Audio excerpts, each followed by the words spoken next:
নমস্কার সবাইকে। রোজ ভ্যালির একটি গুরুত্বপূর্ণ খবর। রোজ ভ্যালির পেমেন্ট চলছে দিলীপ শেঠ কমিটির মাধ্যমে। দিলীপ শেঠ কমিটির যিনি প্রধান, প্রাক্তন বিচারপতি দিলীপ শেঠ মহাশয়ের মুখ থেকেই আমরা জেনে নেব এই পদ্ধতি কত দূর এগিয়েছে।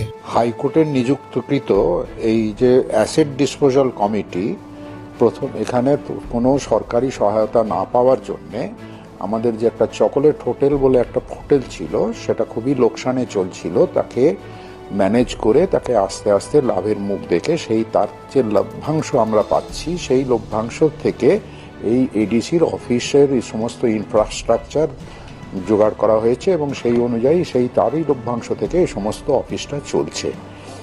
এবং যে সমস্ত সম্পত্তি এনফোর্সমেন্ট ডাইরেক্টরেট বাজেয়াপ্ত করেছিলেন, তার মধ্যে যেগুলো ক্যাশ ছিল সেইগুলো আমরা বিভিন্ন আদালতে পিএমএলএ কোর্টে দরখাস্ত করে সেই টাকাগুলোকে আমরা চাইছি আমাদের কাছে ফেরত দেওয়া হোক। এর মধ্যে আপনারা কলকাতা পিএমএলএ যে এনফোর্সমেন্ট ডাইরেক্টরের অফিস থেকে আমরা 19 কোটি টাকা একটা পেয়েছি, সেটাকে আমরা দিয়ে দিয়েছি। এরপরে উড়িষ্যা থেকে আমরা আরও 515 কোটি টাকার মতো পেয়েছি। এছাড়াও আমরা গৌহাটি এবং কলকাতাতে আরও কিছু আছে, সেইগুলো এই ক্যাশ টাকাগুলো আমরা দরখাস্ত করে আমাদেরকে দেবার জন্য আদালতের কাছে আবেদন করছি। এই যে টাকা আসছে, এই টাকা থেকে আমরা সবাইকে পেমেন্ট করছি। এর মধ্যে মোট আমরা এই আজকেরটা নিয়ে 6 দফার পেমেন্ট হবে। তার মধ্যে আমরা মোট পেমেন্ট করেছি 54,228 জনকে আমরা পেমেন্ট করতে পেরেছি। আর এখানে যত আমাদের ক্লেম আসছে, যে সমস্ত আপলোড করা হয়েছে, বিনিয়োগকারীরা কি করে জানি না, তারা অনেক ভুল করেছেন। আমরা এ পর্যন্ত 1,84,218টা ক্লেমকে স্ক্রুটিনি করেছি।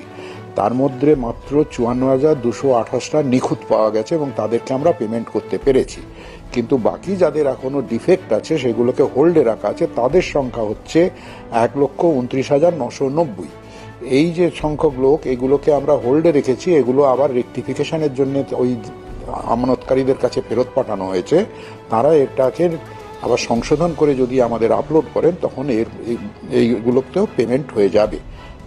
আমরা এইভাবে ধীরে ধীরে আস্তে আস্তে পেমেন্ট করছি এবং চেষ্টা করছি এই যে আমাদের ওয়েবসাইটটা আছে, ওয়েবসাইটের যে কার্যকর ক্ষমতাটা আছে, সেটা ভীষণ কম এবং ধীর গতি।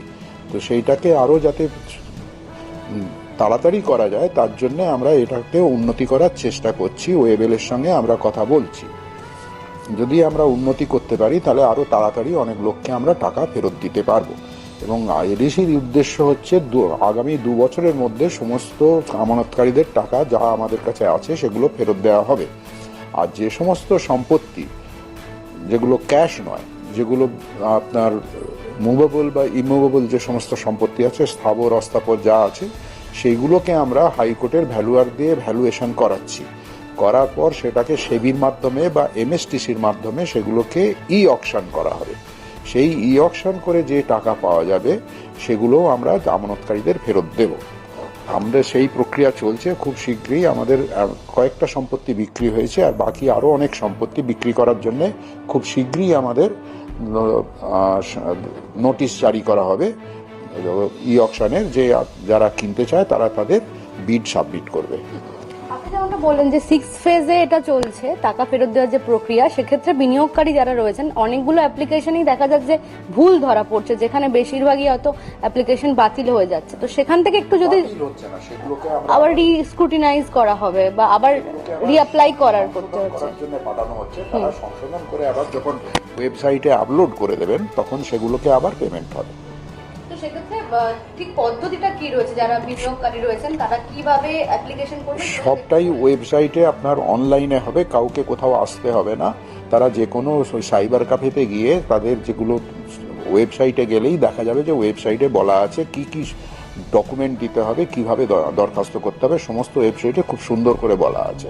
এবং সেগুলো পর করে গেলে আপনার আপলোডেড হবে। কিন্তু সেখানে একটু ধৈর্য ধরে দেখে নিখুঁতভাবে করতে হবে। যেমন কোথাও কোথাও আছে ব্যাংক অ্যাকাউন্টের একটা সংখ্যায় ভুল আছে, কোথাও নামের বানানে একটু ভুল আছে।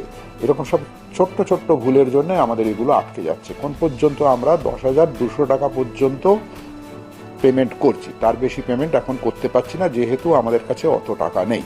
যদি এরপরে দেখা যায় যে আরও টাকা বেঁচেছে, তখন আবার দ্বিতীয় ক্ষেপেতে আবার সবাইকে যাদের 10,200 টাকা যারা পেয়ে গেছেন তার উপরে যাদের পাওনা আছে, তখন আবার সেগুলোকেও একটা ওইরকম কোনো একটা স্কিম করে যার একটা নির্দিষ্ট অঙ্কের টাকা সকলকে ফেরত দেওয়া হবে। এখন একটাই কথা যে যারা এখনো দরখাস্ত করেননি তাদেরকে বলা হচ্ছে তারা যেন দরখাস্ত করে দেন, কেননা আর কিছুদিন পরেই আমরা হয়তো একটা কাট অফ ডেট দিয়ে দেবো যে এরপরে আর দরখাস্ত করা যাবে না।